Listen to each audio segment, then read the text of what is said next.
Good evening everyone. सबसे पहले तो सबको नवरात्रि की हार्दिक शुभकामनाएं। और जैसे आप सबको पता है कि आज 22 मार्च है एंड 22 मार्च को हमारा वर्ल्ड वाटर डे होता है। तो आज मैं आपको बताऊंगी कि बेसिकली वाटर क्या चीज होती है एंड उसकी हमारी बॉडी में क्या इम्पोर्टेंस है। सो सबसे पहले हम जानेंगे कि वाटर होता क्या है।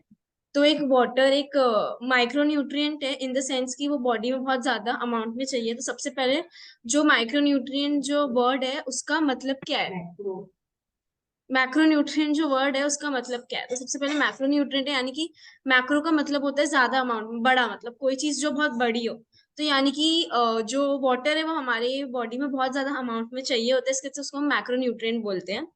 फिर वाटर जो है वो हमें एनर्जी नहीं प्रोवाइड करता है, जैसे हमें पता है बाकी जितनी भी हम चीज खाते हैं, चाहे वो प्रोटीन हो, फैट हो, कार्बोहाइड्रेट्स हो, या कोई भी चीज हो जो हम इंटेक करते हैं उससे हमें एनर्जी मिलती है, लेकिन और उनमें कैलोरीज होती है। वेराज जो हम पानी जो हम पीते हैं उनमें कैलोरीज नहीं होती, इसके से वो हमको कुछ एनर्जी प्रोवाइड नहीं करता है। और ये हमारे बॉडी का जो नॉन मसल मास होता है, यानी कि जिसमें जो मसल्स नहीं है उसके अलावा जो बॉडी का जो मास होता है वो उसको 70% 70% जो है वो पानी कवर करता है अपनी बॉडी के मास को। फिर नेक्स्ट है सबसे पहले जो पानी है उनके उसके सोर्सेस क्या क्या है। तो सबसे पहले तो एक वही हो गया जो हम पानी पीते हैं अपना जब प्यास लगती है, एंड दूसरा जो हम फूड खाते हैं। हमें जैसे पता है कि जितनी भी वेजिटेबल्स होती है, कोई कोई वेजिटेबल्स ऐसी होती है जिसमें पानी बहुत ज्यादा होता है एंड वो कुकिंग के समय पानी छोड़ती है। जैसे हमें पता है पालक स्पिनच हो गई, हमारी ब्रोकोली है, पाइन है, फिर कुकुम्बर खीरा है, ये सब स्ट्रॉबेरीज, ये सब जितने भी फ्रूट्स हैं वेजिटेबल्स है, इनमें बहुत ज्यादा पानी होता है। फिर पानी के फंक्शंस क्या होते हैं। तो सबसे पहले जो पानी है वो एक स्ट्रक्चर का पार्ट है। स्ट्रक्चर इन द सेंस कि हमारी जो बॉडी है वो हमें, मैंने जैसे आपको बताया कि वो 70% पानी से बनी है। तो जो अगर पानी ही नहीं होगा बॉडी में तो उसका स्ट्रक्चर पूरा डिसफंक्शन करेगा या ढंग से फंक्शन नहीं करेगा। Acts as a solvent. Solvent in the sense कि वो एक ऐसा मतलब सब्सटेंस है जिसके अंदर सामान जो है, जो भी हम चीजें खाते हैं या न्यूट्रिएंट जो भी हम इंटेक करते हैं वो सब उसमें डिसॉल्व हो जाएंगे एंड देन वो बॉडी के जाके फर्दर डिस्ट्रीब्यूट हो सकते हैं। फिर carries nutrients throughout the body by acting as a solvent. जैसे मैंने आपको बताया कि जो सॉल्वेंट इन द सेंस कि वो ऐसा सब्सटेंस है जिसमें चीजें इजीली मिक्स हो सकती हैं, डिसॉल्व हो सकती है। तो जैसे अभी कोई भी न्यूट्रिएंट है वो इनडायरेक्टली जो पानी हम जो लेते हैं हमारे बॉडी में जो पानी है उसमें डिसॉल्व होके वो फिर डिफरेंट टिश्यूज में जाता है या सेल्स में जाता है और अपना फंक्शन वो करता है आगे जाके। Improve digestion. अब डाइजेशन वो कैसे इंप्रूव करते हैं, क्योंकि हम जब पानी खाते हैं तो जो भी वो वेस्ट मटेरियल जो होता है वो मतलब पानी के थ्रू बहुत सॉफ्ट होता है, इजीली हम एक्सट्रीट कर सकते हैं। एंड इनकेस हमारे बॉडी में पानी की कमी है या हम ढंग से पानी नहीं पी रहे तो उसके वजह से हमें कॉन्स्टिपेशन हो सकता है, लूज मोशन तो नहीं लेकिन कॉन्स्टिपेशन हो सकता है। फिर eliminates waste and toxins from the body. जैसे मैंने आपको बताया कि वो उसमें जितने भी वेस्ट प्रोडक्ट्स होते हैं वो इजीली पानी में घुल जाते हैं, जिसकी वजह से बहुत इजीली वो एक्सक्रीट हो सकते हैं, नहीं तो फिर हमें डाइजेशन की प्रॉब्लम हो सकती है, जैसे कि कॉन्स्टिपेशन हो गया। फिर lubricates joints and acts as a shock absorber inside the eyes and spinal cord. हमें जैसे पता है हमारी आईज होती है, एक सर्टेन एज के बाद हमें हमारे जो पेरेंट्स होते हैं उन्हें आई ड्रॉप सजेस्ट करी जाती है, क्योंकि जैसे जैसे हम मतलब हमारी एज बढ़ती जाती है या जैसे जैसे हम ओल्ड होते जाते हैं उसके वजह से जो हमारे जो आईज में जो the fluid that is present वो पूरा सूखने लगता है। तो उसकी वजह से अगर लुब्रिकेशन नहीं होगा तो इजीली हम देख नहीं पाएंगे एंड वो एक डर्ट की पूरी लेयर बनने लगेगी, जिसकी वजह से हमें आई की डिसीजेस हो सकती है। तो वहां पे पानी जो लेयर जो वो बनती है वो पानी की वजह से बनती है, तो इसके लिए वहां पे भी एक पानी बहुत इंपॉर्टेंट रोल प्ले करता है। फिर amniotic fluid protects the foetus from shock. हमें जैसे पता है जो बच्चा होता है जब वो यूट्रस में रहता है तो उसको एक जो प्रोटेक्शन चाहिए होती है, जिससे कि अगर मदर जो है, उसको अगर चोट भी लगे तो बच्चे को कुछ हार्म ना पहुंचे। तो उसके वजह से एक जो बच्चा होता है उसके अराउंड एक लेयर बनी रहती है जिस जो फ्लूइड की बनी है, जिसका मेन कंटेंट पानी रहता है और अदर न्यूट्रिएंट्स होते हैं उसमें। वो एमनियोटिक फ्लूइड बोलते हैं उसे, जो मेन जिसका जो मेन कंटेंट होता है वो पानी होता है। फिर नेक्स्ट है कि अगर हम पानी नहीं ले रहे, मतलब इनफ पानी हम नहीं ले रहे हैं, तो उससे हमें क्या क्या क्या डेफिशिएंसी हो सकती है, क्या क्या बीमारियां हो सकती है। तो सबसे पहले डिहाइड्रेशन होता है। अब डिहाइड्रेशन क्या होता है। डिहाइड्रेशन एक वो चीज है जो हम पानी जो है, जितना पानी हमारी बॉडी को चाहिए जब हम उतना पानी नहीं लेते हैं, तो जब वो मतलब उतना पानी नहीं लिया जाता है तो उसकी वजह से हमारी बॉडी में जो भी बोन से, जिधर भी जो भी पानी जिधर भी स्टोर्ड होता है वहां से वो पानी एक्सट्रैक्ट करने लगता है, खींचने लगता है, जिसकी वजह से डिहाइड्रेशन होता है हमें। फिर dehydration occurs rapidly in severe diarrhoea and vomiting in infants and children. अब डायरिया अकर्स कैसे होगा, मतलब अगर बहुत जल्दी हमें डायरिया है, बहुत अजीब, मतलब बहुत बुरा डायरिया हो रहा है या वॉमिटिंग हो रही है, तो हमें वहां पे डिहाइड्रेशन बहुत जल्दी होगा, क्योंकि एक तो हम जो भी खा रहे हैं वो डाइजेस्ट नहीं हो रहा है, एंड डाइजेस्ट नहीं हो रहा मतलब हम पानी या कुछ भी खा रहे हैं वो इजिली डाइजेस्टेबल नहीं हो रहा, जिसके वजह से जो भी पूरा वो बाहर निकल रहा है in the form of diarrhoea. Diarrhoea में क्या बहुत पतले स्टूल्स होते हैं, लूज मोशन मतलब बेसिकली। तो जब डायरिया हो रहा है यानी कि बहुत पतले स्टूल हो रहे हैं, यानी कि बहुत ज्यादा वाटर लॉस हो रहा है, एंड जितने भी न्यूट्रिएंट्स है, जो भी चीजें हैं वो इजीली अब्सॉर्ब, मतलब बॉडी अब्सॉर्ब नहीं कर पा रही है। एंड वैसे ही वॉमिटिंग में भी वही चीज है कि पानी है, मतलब बेसिकली पूरा पानी जो भी हम खा रहे हैं वो इजिली अब्सॉर्ब नहीं हो रहा है, जिसकी वजह से एक्सेस जो पानी है वो बॉडी से निकल रहा है, तो डिहाइड्रेशन हो सकता है। फिर क्लिनिकल साइंस, यानी कि अकॉर्डिंग टू मेडिकल हमें क्या क्या साइंस आते हैं जब डिहाइड्रेशन होता है हमें बॉडी में या डेफिशिएंसी होती है पानी की। तो हमारी जो स्किन है वो ड्राई होने लगती है। फिर हमें हमारा लेस फ्रीक्वेंट यूरिनेशन होगा, फटी यानी कि चक्कर जैसे सर दर्द होगा, अनईजी लगेगा। फिर dark dark coloured urine, generally जो यूरिन का कलर होता है वो ट्रांसपेरेंट सा होता है, हल्का येलोइश होता है, बट इसमें डार्क येलो आएगा। Dry mouth, lack of skin elasticity.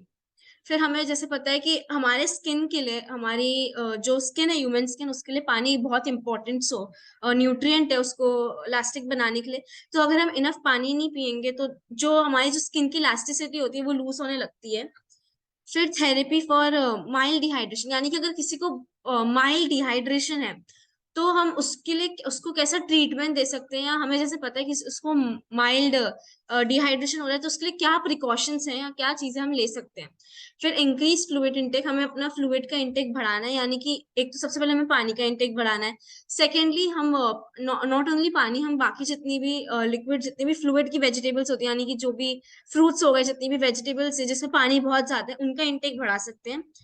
फिर थेरेपी फॉर सिवियर डिहाइड्रेशन, अगर किसी में बहुत ज्यादा डिहाइड्रेशन है तो उसमें नेसेसरी है कि उस पर्सन को हमें हॉस्पिटलाइज करना पड़ सकता है, क्योंकि ऐसा हो सकता है कि हम घर में वो सब चीजें ना दे पाए उसे उतनी अमाउंट में, जो चीजें उसको हॉस्पिटल में एडमिट होने के बाद मिल रही है। तो वहां पे हम जब एडमिट करेंगे तो उसके बाद वहां पे कुछ ऐसे इलेक्ट्रोलाइट से कुछ ऐसी चीजें मिलती है सेलाइन के थ्रू, जिसकी वजह से हम डिहाइड्रेशन को क्योर कर सकते हैं।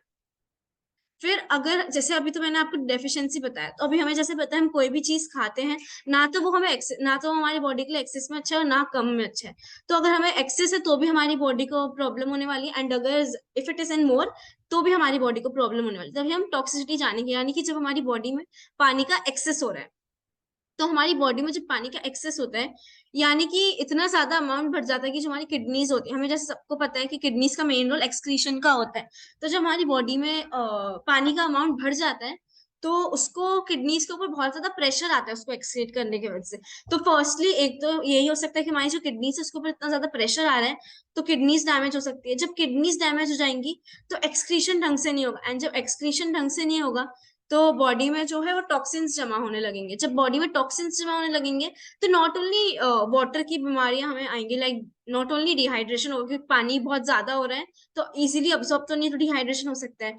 सेकेंडली जब बॉडी में टॉक्सिन्स जमा हो रहे हैं तो नॉट ओनली डिहाइड्रेशन, बाकी भी हमें चीजें हो सकती, स्किन डिसीजेस हो सकती है या बाकी जितनी भी बीमारियां हो सकती है वो सब हो सकती है। बट जैसे हमें सबको पता है कि हम प्रॉपर अमाउंट तो कोई भी जितना बोला जाता है उसको वो उतना पानी पीता नहीं है जितना उसको पीना चाहिए। तो ये जो कंडीशन है टॉक्सिसिटी की वो बहुत रेयरली होती है किसी में। फिर सेकेंडली हो गया, जब हम बहुत ज्यादा पानी पीते तो हम जैसे पता है कि बॉडी में कुछ जाए तो वो कहीं ना कहीं तो स्टोर होगा ही ना। अब जब हम एक्सेस फैट कंज्यूम करते हैं तो वो इन द फैट के फॉर्म में वो एडिपोज टिश्यू में स्टोर होता है। तो वैसे ही हम जब एक्सेस पानी पी रहे हैं तो उसको भी कहीं ना कहीं तो स्टोर होने के लिए जगह चाहिए।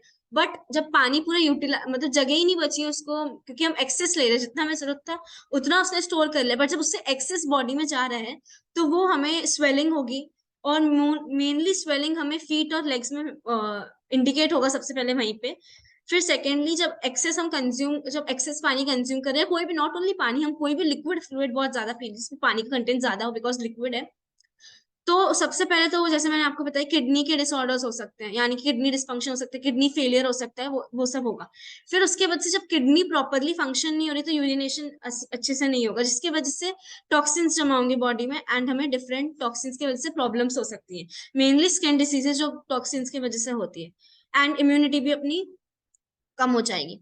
फिर अब जब टॉक्सिसिटी तो एक चीज हो गया, अब इसके सिम्टम्स क्या है, जैसे डिहाइड्रेशन के सिम्टम्स थे, वैसे toxic what are the symptoms of toxicity.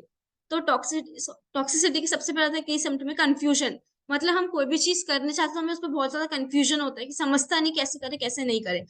फिर सेकेंड है कन्वर्जन्स, कन्वर्जन्स मतलब चक्कर आना, जैसे कभी कभी हमने कम पानी पिया होता है तो हमें धूप में जाने के बाद चक्कर आते हैं, कुछ खाया नहीं है तब। तो वैसे ही हम जब ज्यादा पानी पीते हैं तब हमें चक्कर आ सकते हैं। एंड एकदम मतलब एक्सट्रीम केसेस जो होती है, जो बहुत रेयरली है, तो एकदम एक्सट्रीम केसेस में डेथ हो सकती है। अब जैसे मैंने आपको बताया कि पानी एक बहुत ज्यादा इंपॉर्टेंट रोल प्ले करते हैं हमारी ग्लोइंग स्किन के लिए। एंड जो मेन यानी कि जो एक मेन न्यूट्रिएंट बोलते हैं स्किन के लिए, वो पानी है सबसे पहले तो सबसे पहले हम जानेंगे कि जैसे यहाँ पे 5 चीजें हैं जो जिसमें पानी ज्यादा है, इनके अलावा भी चीजें बट ये 5 हैं। तो सबसे पहले स्ट्रॉबेरीज हैं जिसमें 90% वाटर है, विटामिन सी भी है। फिर कुकुम्बर है जिसमें 96% पानी है। एप्पल में 84% है।